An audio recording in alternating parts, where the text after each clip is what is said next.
Swayam Prabha. Digital India. Educated India.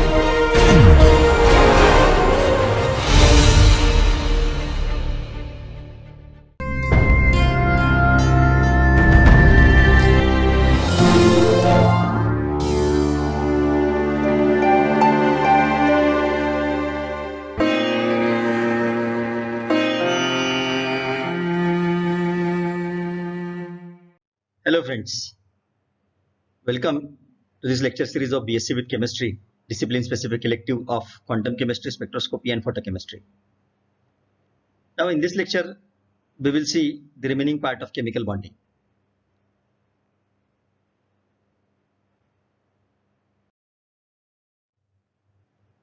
So in this lecture, we will see the construction of molecular orbital diagrams. We will see the order of energy and bond order. Then we will apply this concept to the construction of homonuclear diatomic molecular molecular orbital diagram, and then we will also see the application to heteronuclear diatomic molecules. Then we will also see the triatomic molecules like beryllium hydride and so on, and we are going to see the localized and non-localized molecular orbital concept in this lecture.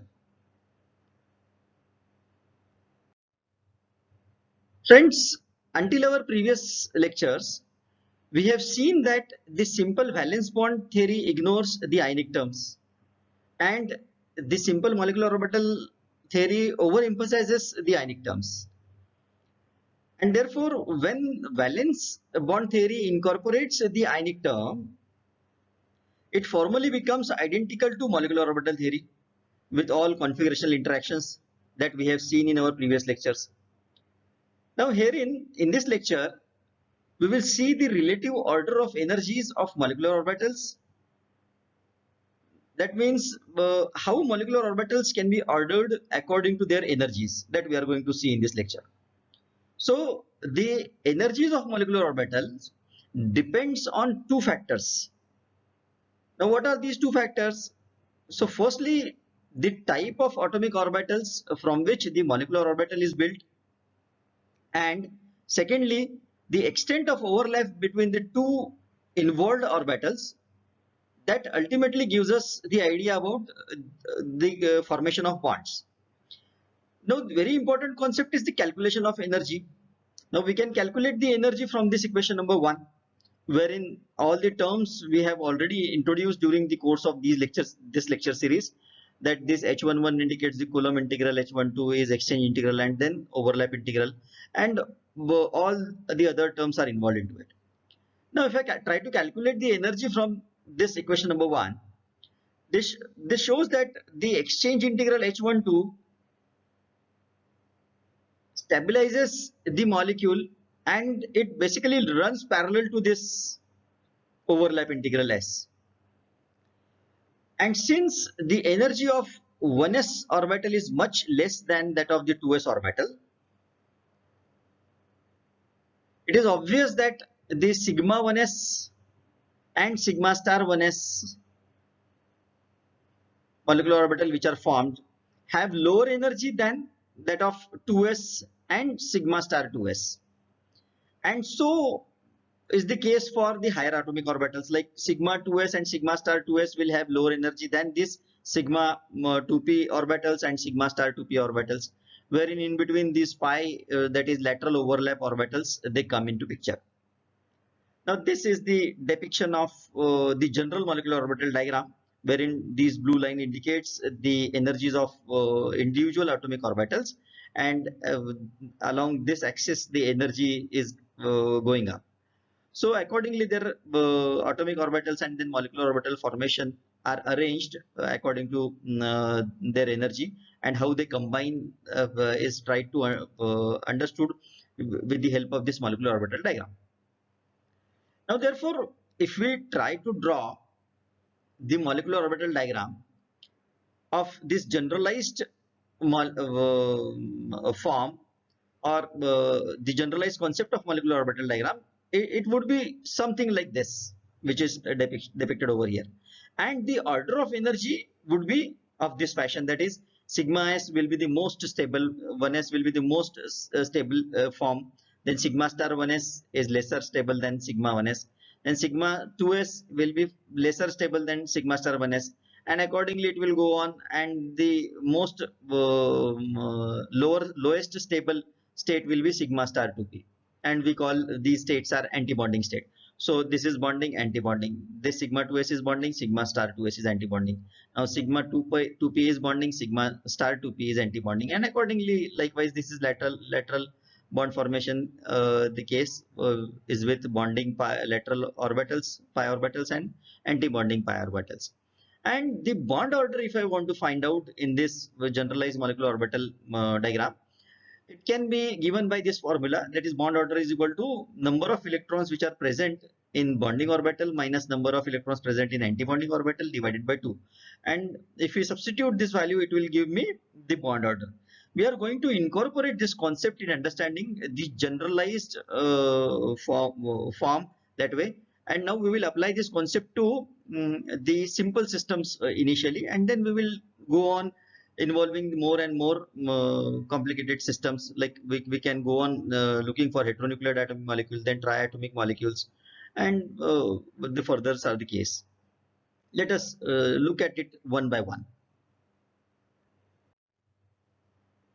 So first we will see the order of energy and bond order, and we will see the case of the homonuclear diatomic molecule.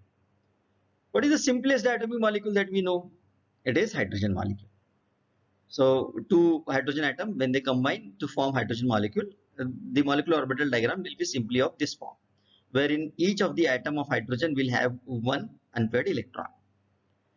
Now the electronic configuration of hydrogen is given by this 1s1, and the 1s orbital of two hydrogen atom, when they mix to form the two molecular orbitals, that is sigma 1s and sigma star 1s, they are represented over here.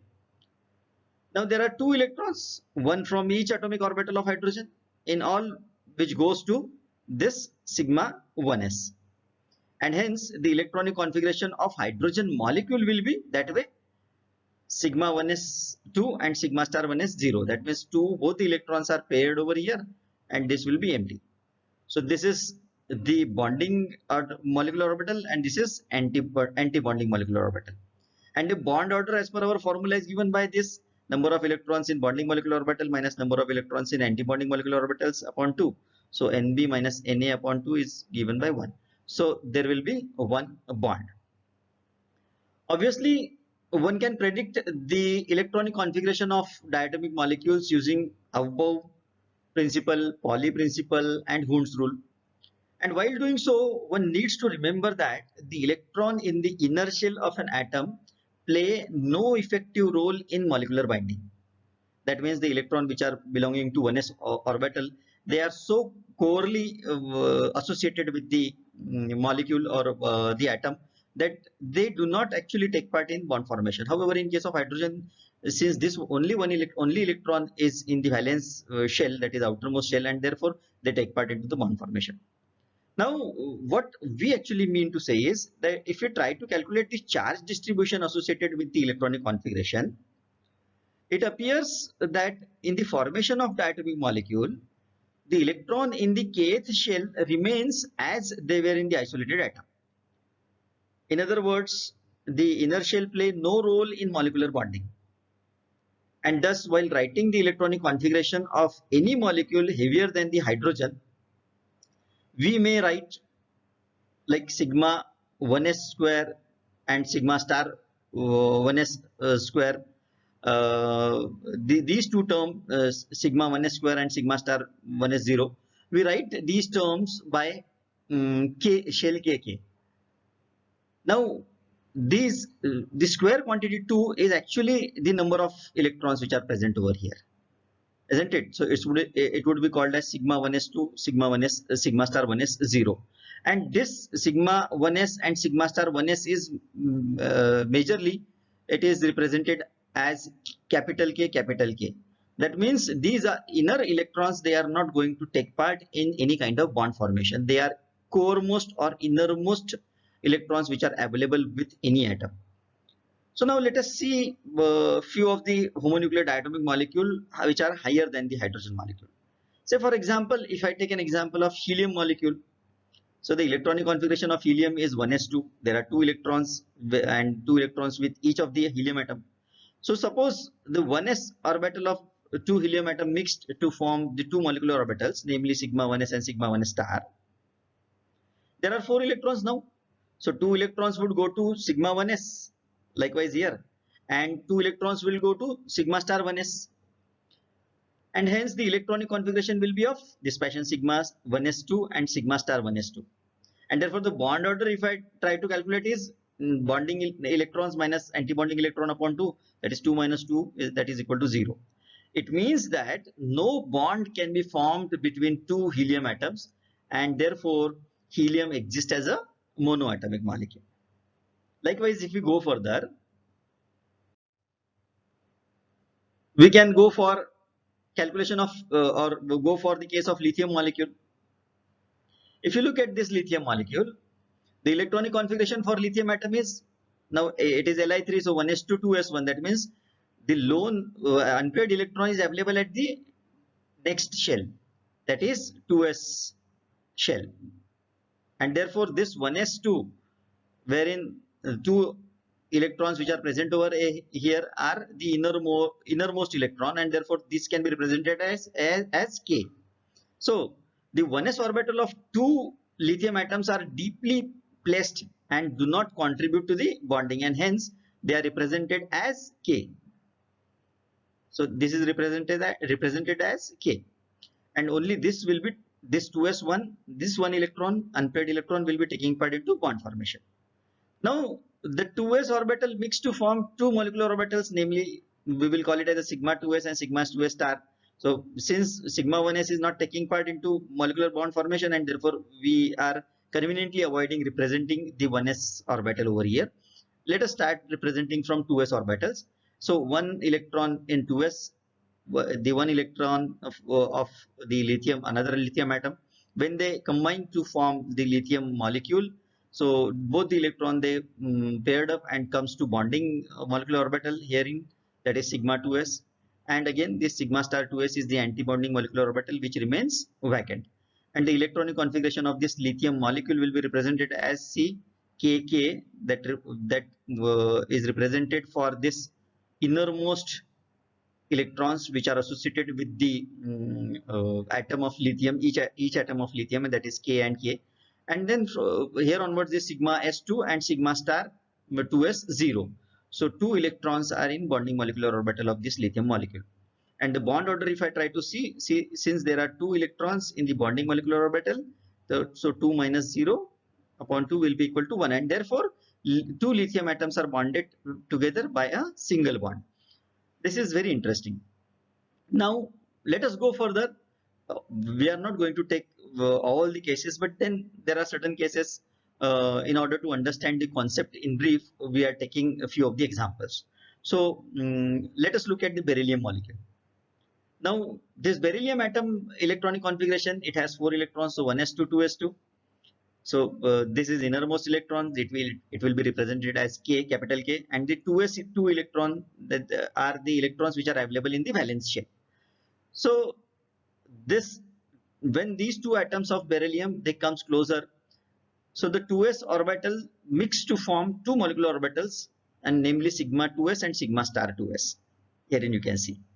So there are 4 electrons now available with beryllium atom, 2 beryllium atoms. So 2 of the electrons will go to bonding molecular orbital, and 2 of the electrons will go to anti-bonding molecular orbital. So 2 will be in the bonding molecular orbital sigma 2s, and 2 will be in the anti-bonding molecular orbital sigma star 2s. And therefore if I try to represent the electronic configuration, it will be beryllium molecule, that is Kk for innermost electrons, and sigma s2 sigma 2s2 and sigma star 2s2. And bond order, if I try to calculate, you can see here the bond order, that is bonding molecular orbital minus anti-bonding molecular orbital upon 2, that is 2 minus 2 is equal to 0. It means that no bond can be formed between 2 beryllium atom, and hence beryllium atom exists as monoatomic molecule, or monoatomic beryllium exists as monoatomic molecule. Let us go ahead. Let us see the interesting case of carbon. Now, if I try to see the carbon molecule C2, the electronic configuration for carbon atom is C6, 1s2, 2s2, 2px1, 2py1 and 2pz0. It can be anything like 2px0, 2py1, 2pz1 or 2px1, 2py0, 2pz0, 2pz1 and so on. I can arrange because the energy of 2p orbital is same and therefore this one electron, these two electrons can go to any of the degenerate state of the carbon 2p state of the carbon atom. Now, the 1s orbital of the two carbon atom do not contribute in bonding and therefore we will represent it as a capital K. The 2s and 2p orbitals, they mix to form molecular orbital. Now these two molecular orbitals like 2s and 2p, they form the molecular orbital. There are 6 electrons, 4 from the valence shell of each atom which distribute in various molecular orbitals. If you look at, this is one carbon, this is another carbon, and both of them, they have these 4 valence electrons. Now these 4 valence electrons, they are taking part into the molecular orbital formation or the bond formation. Now the electronic configuration will be represented as this Kk for innermost electron and then sigma s2, sigma star 2s2. This will be going like this, and then there are 2 electrons, unpaired electron, each with the 2py and 2pz respectively, and here also with the other carbon atom. So they will combine in a lateral way because head-on is not possible. Here in head-on overlap is gone and therefore this is the head-on bond which is represented as sigma bond and the lateral bond is expressed as a pi bond. And therefore, if I try to write down its electronic configuration, it will be Kk sigma 2s2, then sigma star 2s2, that is anti-bonding, and then pi 2py2, which is equal to pi 2pz2. That means since their energies are equal, it is represented like this. So that way, if I try to see the bond order, so bonding molecular orbital minus bonding molecular electron, molecular orbital electron minus the anti-bonding molecular orbital electrons, it will be given, and that difference divided by 2 will give you bond order. So in this case, the bond order is 2.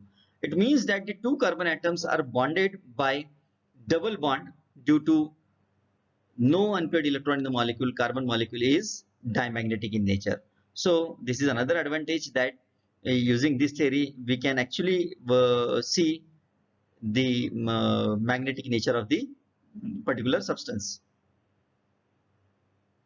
Let us go ahead. As the number of electrons are going on increasing in each case, in each of the case, the complicated nature of the molecular orbital diagram is also increasing. Now in oxygen molecule, if you see, the electronic configuration of each of the oxygen atom is O8, that means 8 electrons are available with oxygen, each of the oxygen atom, one oxygen atom and the other oxygen atom. Here it is. So 1s2, 2s2, 2px2, 2py1 and 2pz1 is the one of the way of representing the electronic configuration. I can vary this 2 numbers of electron, or that this is paired electron with any of the x, y, z p orbitals. Now this 1s orbital of 2 oxygen atom do not contribute, that we know, and therefore the 2s and 2p orbitals, they mix to form the molecular orbitals, and now there are 12 electrons, 6 from the valence shell of each oxygen atom, which distribute in the various molecular orbitals. You can see in this molecular orbital diagram. If you that way see, this is 2s electron pair with the one oxygen atom, this is another oxygen atom, and when they combine, so 2 will go to bonding molecular orbital, 2 will go to anti-bonding molecular orbital, that is sigma star 2s. Likewise, in this case, if you see, there is a pair, electron pair available with this. So 2 electrons are going to bonding to p molecular orbital, and 2 and 2, that is 4 electrons are going to pi, that is lateral overlap molecular orbital, and the 2 electrons, unpaired electrons, are there which are going to the pi anti-bonding molecular orbitals, and this anti-bonding sigma 2p x is vacant. That way, if I try to write down the electronic configuration, it will be C Kk for innermost electron, then sigma s, sigma 2s2, sigma star 2s2, sigma 2px2, then pi 2py2 is equal, that is equal to pi 2pz2, and then pi 2p star 1 is equal to pi 2p star z1. So y and z, they are same. You can see here they are equal, and therefore it is represented like that. So the electronic configuration for oxygen molecule will be represented with this kind of formula. This is important from somewhat say various competitive examination also, you can verify, and the questions may be asked on it. Now, as we all know, this Kk is the first shell of oxygen atoms, and it do not take part into the molecular bond formation. The bond order, that way, if I try to see, is the bonding electrons in molecular orbital minus anti-bonding electrons in molecular orbital divided by 2. So there are in all 8 electrons in your bonding molecular orbital and 4 electrons in anti-bonding molecular orbital. So if you solve this, you get 2. So bond order in case of oxygen molecule is 2. It means that the 2 oxygen atoms are bonded by a double bond. Now it can be seen that there are 2 unpaired electrons in this case.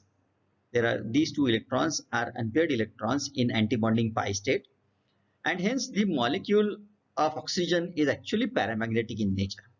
And this character was basically, we have seen during the valence bond theory, that this character cannot be explained on the basis of valence bond theory. And this is the great success of the molecular orbital theory, that we can prove that why we call the oxygen molecule as paramagnetic in nature, because of these 2 unpaired electrons. Now, we may go on writing such order of energy and bond order for all the molecular diatomic molecules, or all the molecular diatomic molecules. Therefore, in general, we may note down a few of the characteristics of such a diatomic molecule. Those are, say, we can say that the strength and the bond is actually dependent on the number of excess electron in the bonding orbital over the anti-bonding orbitals.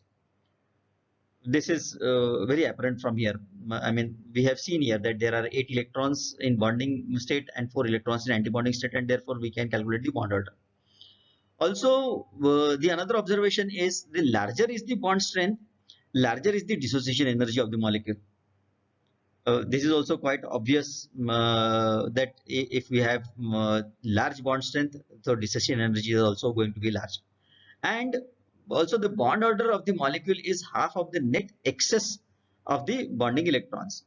This we can see from this formula, that whatever is the excess number of electrons from bonding and anti-bonding molecular orbitals, if you divide it by 2, so it will give you bond order, and therefore the bond order actually is the half of the excess number of electrons which are present in bonding and anti-bonding molecular orbitals.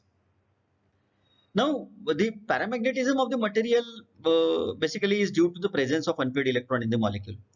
And therefore, in case of oxygen, like you can see, we can find out there are 2 unpaired electrons, and therefore we can see that the oxygen is the paramagnetic molecule in nature. Also, we may verify a few of the facts with this discussion. We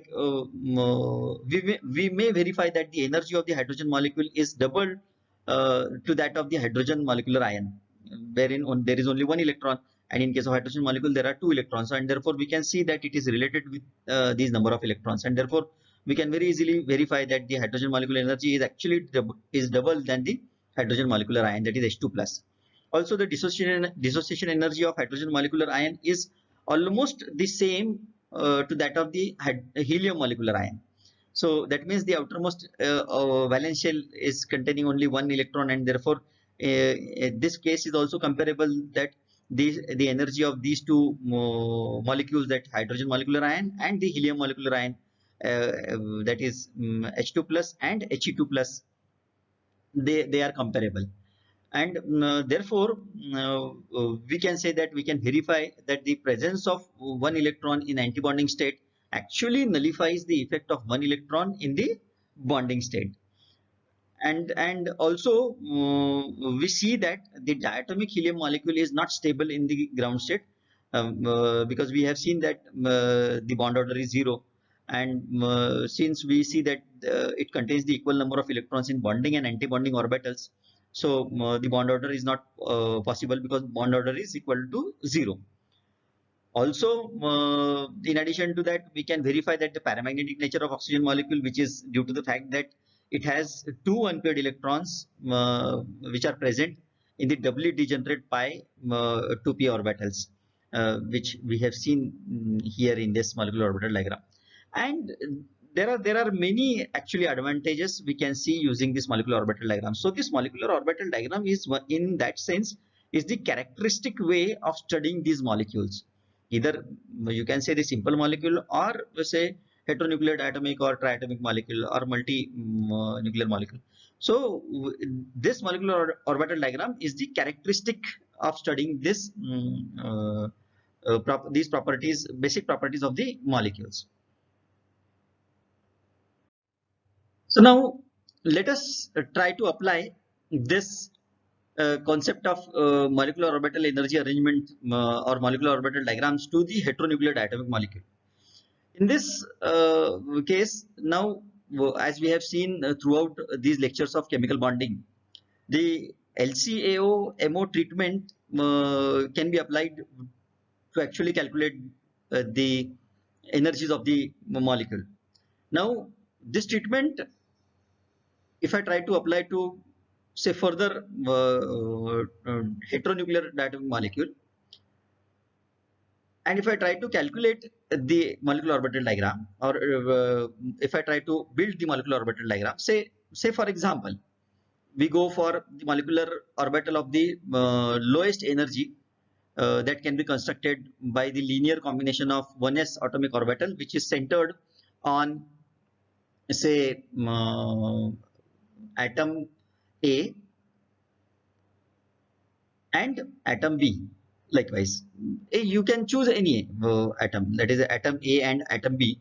And if I try to consider the linear combination of these two atomic orbitals, so the energy of orbital as usual can be determined by applying the method of variation. This we have seen, the principle of variation, or the variation method we have seen for calculation of energy.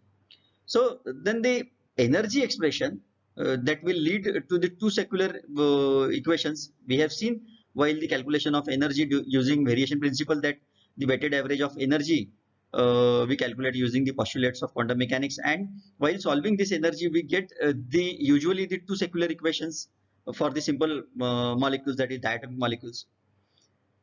In these secular equations, we need to have a non-trivial solutions for the values of coefficients.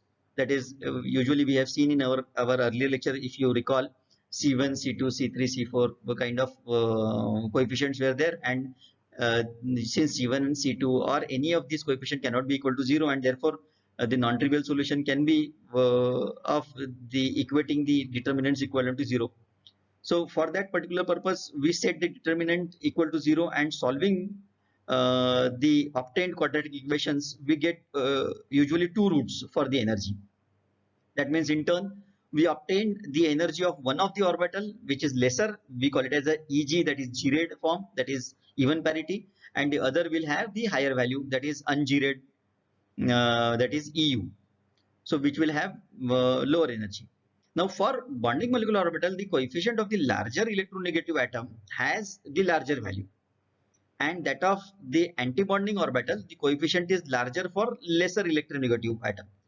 What I mean to say, more electronegative atom will have their energy higher, and that means in this case, if you see the energy is this is more electronegative.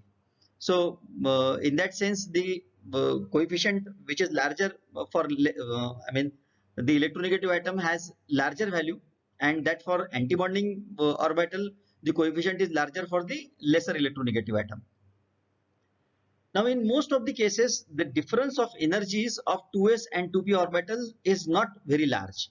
That means although there can be difference between 1s and 2s, if you see in this case, the 1s orbital of hydrogen is comparable to the energy of 2p orbital of this fluorine, whereas the energy in between this 2s and 2p, it is not greater.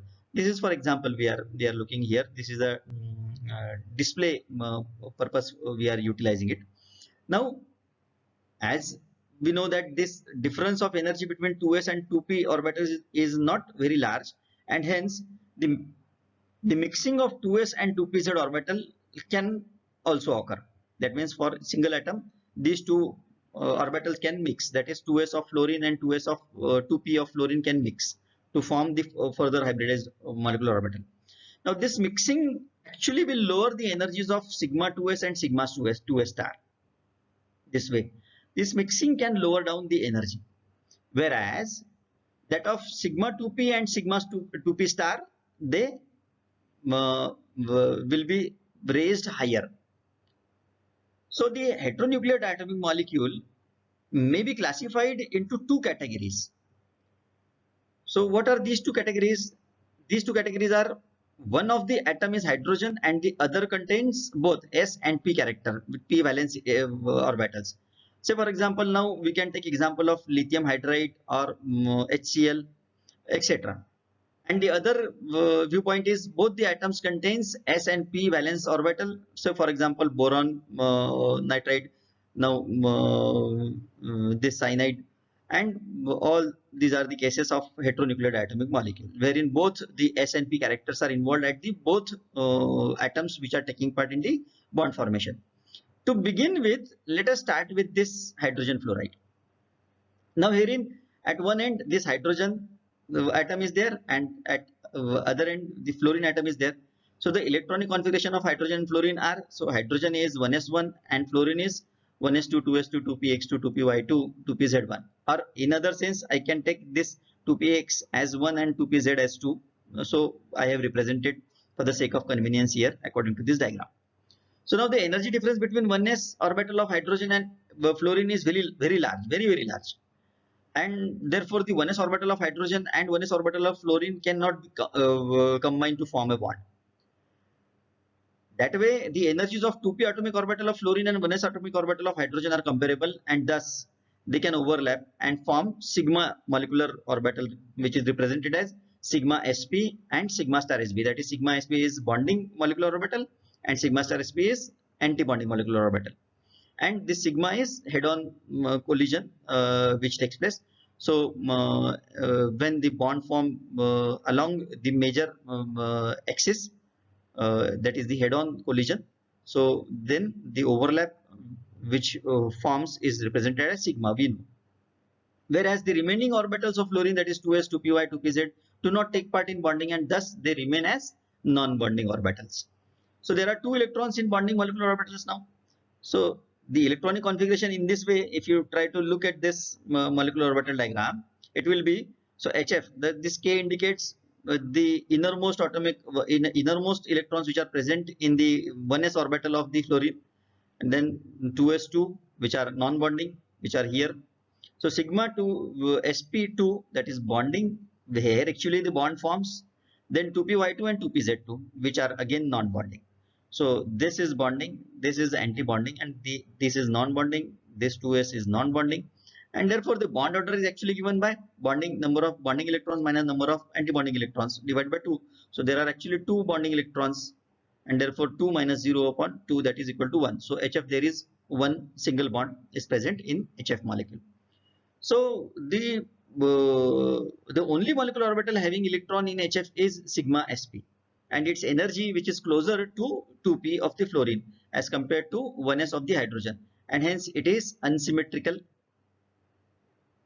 molecule as shown here. I mean, you can see the shape, isn't it? So that way, this kind of understanding is going to give you lot many important aspects from this molecular orbital diagram concept. Let us go ahead to see the lithium hydride form.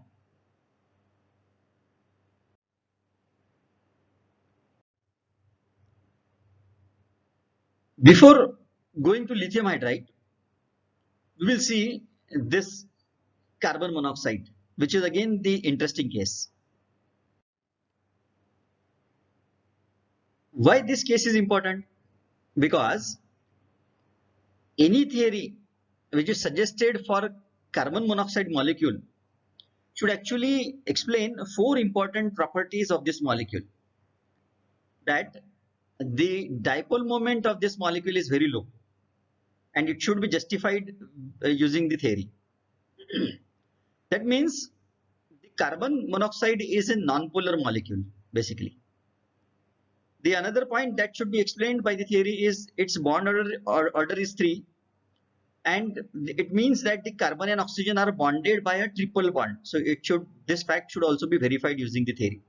Also, it shows sigma donor properties. That is, it has a tendency to donate lone pair of electrons from its sigma molecular orbital to form a coordinate bond. This also should be explainable using the theory. And also the important aspect is it shows pi acceptor properties. So it means that it has a vacant pi orbital which can accept a lone pair of electrons from the donor atom. So any theory which can explain these properties of carbon monoxide molecule can be assumed as successful theory. So now, in order to explain these properties, Coulson proposed that carbon as well as oxygen undergo hybridization. Now, after formation of hybrid orbitals, mixing of orbitals takes place and molecular orbitals are actually formed. Now, the electronic configuration, if you try to see, the carbon has 6 electrons, so 1s2, 2s2, 2px1, 2py1 and 2pz0, and oxygen 8 electrons, 1s2, 2s2, 2px2, 2py1 and 2pz1, and this second electron can vary from px, py and pz anywhere. Now both of these atoms undergo sp hybridization to give 2 sp hybrid orbitals. Now electrons are filled in various orbitals after hybridization, and they can be like, if you see C6, so we get 1s2 and 1s2 here, both in both the cases, carbon and oxygen molecule. So sp2 in case of carbon, then sp1 in case of this carbon, and 2py0 and 2pz1. Likewise in case of oxygen, if we see 1s2 innermost and sp oxygen 2, then sp of this oxygen 1, and then 2py2 and 2pz1. Okay, so these are the hybrid orbitals which are formed. Now these hybrid orbitals with electron pairs do not participate in bonding molecular orbital. So those which remains at the 2p, that means the hybrid orbitals with one or with the electron pair do not participate in bonding basically, you can see, and they remain non-bonding orbitals, whereas the remaining one hybrid orbital, that is 2py and 2pz, this case also, in this case of oxygen, they actually, both of them, they involve in the bond formation to give the various molecular orbitals. And therefore, if I try to write down the combined electronic configuration of carbon monoxide, it will be Kk for innermost electrons. So SpO2, then sigma sp2, then pi 2py2, which is equal to pi 2pz2, which are represented over here, and then sp of carbon 2. So see, this is non-bonding. Now this is again non-bonding, whereas this is bonding, this is bonding. So, and they are anti-bonding. So it can be seen actually from this figure that both the carbon and oxygen have non-bonding sp hybrid orbitals, which can be donated to other atom, and hence carbon monoxide molecule acts as a sigma donor. So this is the justification for your third point, which is given over here. Now the bond order is actually given by this form, wherein the number of electrons in bonding molecular orbital minus number of electrons in anti-bonding molecular orbital divided by 2. So there are 6 electrons which are in bonding molecular orbital, isn't it? And therefore 2, 2 and 2. So the 6 minus, there are no electrons in antibonding molecular orbital, so 6 minus 0 divided by 2 is equal to 3. And therefore, actually the bond order is given by this formula, and this comes out to be 3. And therefore again, this fact is verified that bond order is 3. However, the carbon atom has greater tendency of donation due to its lower electronegativity than oxygen. And hence, when this molecule acts as a ligand, the bond information, the bond which forms that takes place through the carbon atom and not the oxygen atom. And therefore, since this carbon atom has greater electronegativity, it has greater it becomes the greater possible donor. And also we need to keep in mind that this molecule has empty pi star orbital, that is empty pi antibonding orbital, which can accept electron pairs from the other atom, and hence it is pi acceptor. So we can justify this fact also. And therefore, this carbon monoxide, that way all these properties and answers to all these queries could be answered using this molecular orbital diagram concept. And therefore, this is one of the good way to explain the bond formation. Further, if we go, look at this very interesting case of lithium hydride. Now, we have a molecule where hydrogen is more electronegative than the other atom, and actually in this case we have hydrogen which is more electronegative than the lithium, which is actually exactly the contrast case of the HF, wherein hydrogen has lower electronegativity than the fluorine. So the hydrogen atom contains only one valence orbital which can mix with 2s and 2pz atomic orbital of the other atom, that is lithium atom.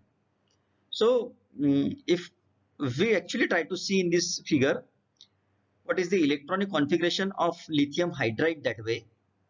So in this case, the orbital of hydrogen mixes with 2s and 2pz atomic orbital of lithium, and thus it produces 3 molecular orbitals, sigma, then sigma s star and sigma z star. So the 2px and 2py orbitals do not change, or since they have same energy, they enter into any combination. They actually do not enter into any combination, and thus they remain as non-bonding molecular orbital, and therefore their energies also remains unaffected as non-bonding molecular orbitals. Moreover, the relative order of energies of various orbital, if you try to see, they can be represented as a whole with this molecular orbital diagram. The lowest orbital, that is sigma, which is the most stable molecular orbital, and it is more stable than this 1s of hydrogen atom even, and it is mainly composed of 1s orbital of hydrogen and this 2s orbital of lithium atom. Whereas it can be seen that there is a small fraction of this 2pz. So why this is so? Because in case of this lithium atom, since this one electron is available at the valence shell, that is 2s in case of lithium atom, at room temperature or at normal case, this can very easily be excited to this 2pz or 2p orbitals, and therefore there can be the 2p character available with this kind of orbital, and therefore actually they mix this 2s and 2p, they mix, and therefore there can be little bit fraction of 2s and 2pz orbital of this particular atom. and thus this sigma orbital will have the 1s character of this hydrogen and then 2s and 2pz character of this lithium atom. Now the sigma s star orbital has energy which is greater than this pi x and pi py orbitals because they also combine, and as compared to this they go up and their energy remains over here, whereas this sigma star z orbital is the least stable in this case than the 2pz molecular orbital. And also that way the orbital of lithium will have the considerable pz character because that is the bond axis. And therefore if you try to see the electronic configuration of lithium hydride, it is shown here, that is 1s2 sigma 2. And that way if you try to see the bond order is also given by the bonding molecular orbital electrons minus antibonding molecular orbital electrons upon 2, and therefore there is a single bond which is existing between this LiH or lithium hydride. Now let us further extend this concept to the triatomic molecules. Say for example we will see here the case of beryllium hydride. So in this case, if you see the relative energy of or the relative energies molecular orbital diagram, if we try to plot for this beryllium hydride, it will be of this fashion. Let us understand this molecular orbital diagram. So to construct this molecular orbital diagram of beryllium hydride, since hydrogen is more electronegative than beryllium, the 1s atomic orbital of hydrogen will have more stability than the 2s and 2p orbital of beryllium. The group orbital, that is psi bonding and the psi anti-bonding, can be represented here. Now this psi bonding will have lower energy than this, and this psi anti-bonding will have this energy. So these two hydrogen atoms they can combine in this form. So it can be represented, their energies can be represented like this.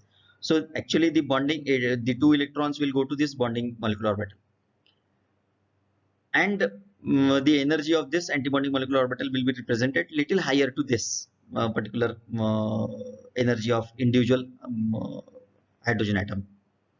Now these two molecular orbital, when they combine, the molecular orbital psi 1 which forms here, that is between this bonding of hydrogen and this 2s bonding of this beryllium. So when they combine, this psi 1 forms. So this psi 1 molecular orbital, it actually is the most stable molecular orbital in this case, and this is even stable than this your bonding hydrogen atom, because this is now taking part and it is stabilizing further energy. And the anti-bonding psi 2 and psi 3 are less stable. So you can see psi 2 here and psi 3 here, which are less stable. So since they are anti-bonding, so they are comparatively lesser stable than any of the molecular orbital here. Now psi 4, if you look, is the bonding molecular orbital, and it is more stable than your anti-bonding psi in case of hydrogen. So this is taking part into bond formation. Now here it has, this is bonding molecular orbital. So this psi 4 is the molecular orbital which is bonding, and this is more stable than this anti-bonding molecular orbital. And this psi 3 and psi 2 will be less stable than this psi 4, and this is less stable than this even pi molecular orbitals. So the bond formation which takes place in between beryllium hydride, that way can be represented through this electronic configuration, that is here, that sigma s2 and sigma 2pz2. So this electron, both the electrons, they come from here. Okay, so because they have got the inbuilt character of 2s and 2pz from this beryllium atom. So 2s of beryllium and 2p of beryllium, they combine, and therefore this pz character will be involved here. So both the electrons, they can be shared at this place, and therefore the bond order, if I try to see, it is number of electrons in bonding molecular orbitals minus number of electrons in anti-bonding molecular orbitals, and that way if you see that is 4 minus 0 upon 2, that is equal to 2. So this beryllium hydride is actually is a linear molecule. On one end that is one hydrogen atom, and at the other end there is another hydrogen atom. Let us further extend this concept to, we can further visualize the molecule of beryllium hydride in terms of the localized electron bonds between two beryllium hydride direction, as shown in this figure. Now, since the molecule is linear, each of the beryllium hydride bond is considered to be formed as a result of overlapping between sp hybrid orbital of beryllium and 1s orbital of hydrogen. So the other two p orbitals are actually non-bonding here. You can see this is sp hybrid orbital which is taking part into bonding, and these two are non-bonding. So the other two p orbitals which are present here are non-bonding. Now, however, when we describe the excitation of electron, the localized description is not suitable. Why it is not suitable? As it is not possible to associate the electron as whether it is coming from one beryllium hydrogen link or the other beryllium hydrogen link. Both the links are that way so identical that they are indistinguishable, and therefore this can be analyzed by assuming that the molecular orbital into the form of non-localized orbitals. Let us try to see this schematic diagram, molecular orbital diagram. Now the visualization can be achieved by taking the positive and negative combination of localized bonding molecular orbitals, that is psi g and psi u. This will generate the two non-localized bonding molecular orbitals, and similarly the anti-bonding counterparts of localized bonding molecular orbital will also lead to two non-localized anti-bonding molecular orbitals, which are here. So these are bonding and these are anti-bonding, and therefore this concept can be understood in this sense. So our molecular orbital diagram can be expanded in this form, that if you see this is beryllium atom and the hydrogen atom, and if you see these two take part in formation of sp hybrid orbital, and when they further combine, they give contribute to the bonding molecular orbital, and this is anti-bonding molecular orbital.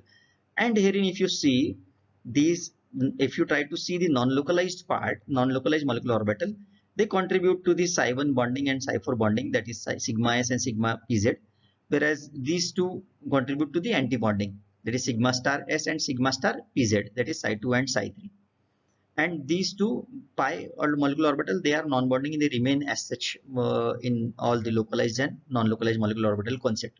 So this way we can understand the localization of the molecular orbital, and since we cannot understand clearly the concept of localization, and therefore it is always better to see this non-localized concept which can be understood, because we do not know whether the electron is coming from the one link or the other link.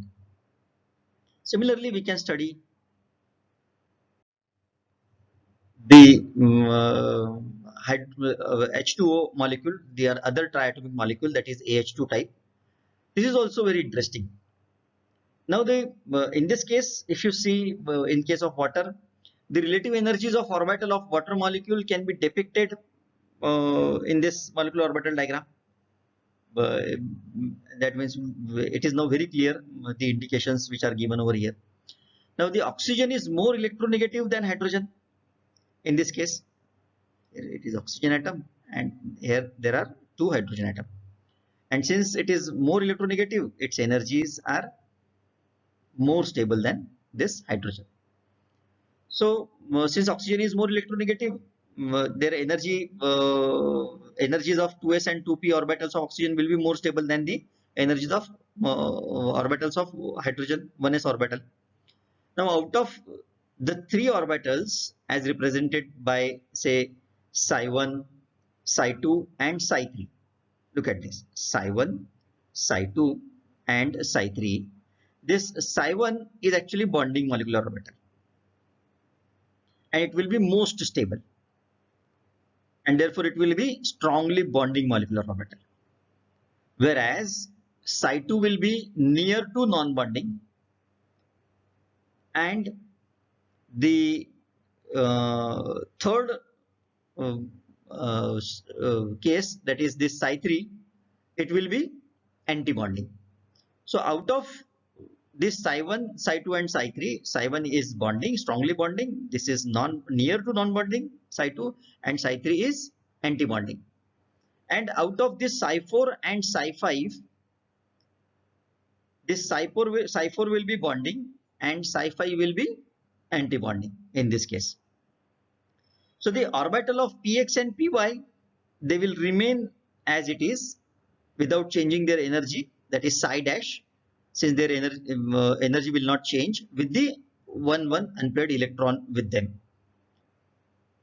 And since their energy is not changing, it is maintaining their energy level. Now for understanding the localized molecular orbital of water, there are two viewpoints. The first one is the case where the two hydroxide, that is two OH bonds, which are formed as a result of overlapping between 2p oxygen and 1s hydrogen orbital respectively along px and py direction, which is perpendicular if you say that way. So if they are perpendicular px and py to each other, and hence the bond angle in between them should be exactly 90 degree. But due to the repulsion between two proton, the bond angle is expanded. However, this concept is not suitable. Now there are two lone pairs that needs to be considered while describing this water molecule, and hence the second viewpoint is actually to consider the 8 electrons, that is to stay as far as from each other. You can set all the electrons in the tetragonal geometry so that they can separate in a sphere of atomic orbital, so that they can separate from each other as away as possible from each other. And if we try to see that way, this is possible if we try to visualize the orbital of oxygen into sp3 hybridized orbitals, that is tetragonal kind of case. So if you see here, you can understand the concept. So the two OH bonds in water are formed by overlapping between two sp3 hybrid orbitals of oxygen and 1s orbital of hydrogen atom. Now actually in this tetrahedral arrangement, it is expected that the 4 pairs of electrons shall be arranged perfectly at the corners of tetrahedron. However, we know that when 2 of these orbitals are utilized by 2 protons, this arrangement is slightly distorted due to the shifting of electron pair away from the oxygen, and hence the angle of 109 degrees 28 minutes between the 2 orbital of oxygen is changed to 105 degrees in water. So that way we can understand this energy profile of the molecular orbital diagram of water molecule. Now the localization concept can be understood using this even. This is the localized, non-localized molecular orbital diagram we can understand.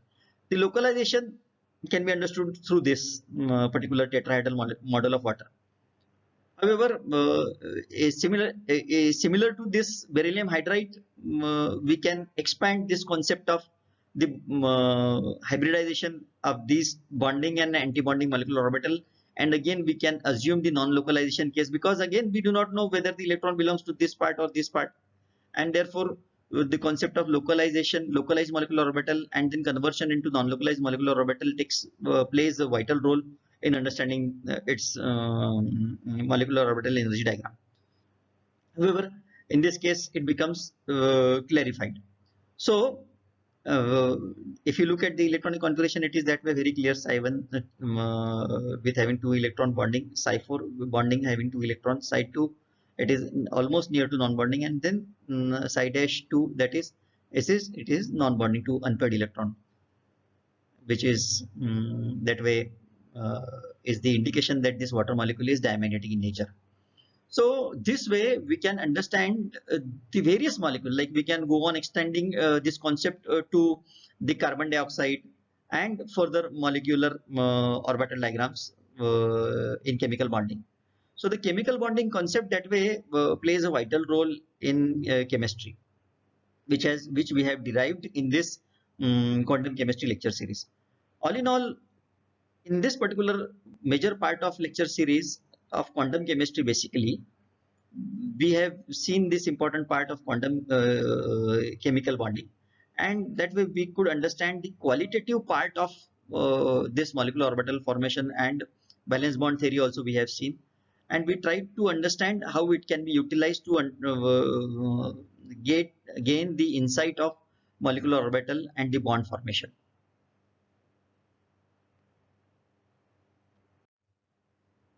Thank you, friends. This is the end of this lecture, wherein we are finishing with the chemical bonding, and we will continue with the further part in next lecture.